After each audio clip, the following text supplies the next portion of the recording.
خیال رکھنا کسی کی آنکھیں تمہاری وجہ سے نم نہ ہوں، کیونکہ تمہیں اس کے ہر آنسو کا حساب دینا ہوگا۔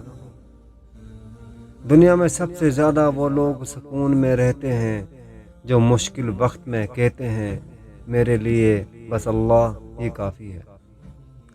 ہر اس دوست پر بھروسہ کرو جو مشکل وقت میں تمہارے کام آیا ہو۔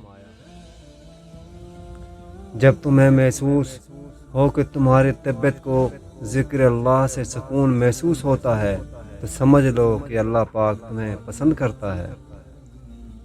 مشکل وقت میں ہمیشہ دعا مانگا کرو، کیونکہ جہاں انسان کا حوصلہ ختم ہو جاتا ہے وہاں سے اللہ پاک کی رحمت شروع ہو جاتی ہے۔ اللہ سے مانگیں۔ کسی کی مدد کرتے وقت اس کے چہرے کی جانب مت دیکھو، ہو سکتا ہے اس کی شرمندہ آنکھیں تمہارے دل میں غرور کا بیج بو دے۔ بخیل کی دوستی سے بچو، کیونکہ جب تمہیں اس کی ضرورت ہوگی تو وہ تم سے کنارہ کر لے گا۔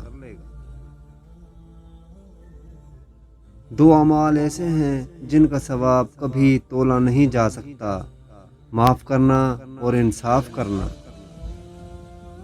یہ دنیا بھی کتنی عجیب ہے، ایماندار کو بے وقوف، بے ایمان کو عقل مند اور بے حیا کو خوبصورت کہتی ہے۔ دوستی کرنا اتنا آسان ہے جیسے مٹی سے مٹی پر مٹی لکھنا، لیکن دوستی نبھانا اتنا مشکل ہے جیسے پانی سے پانی پر پانی لکھنا۔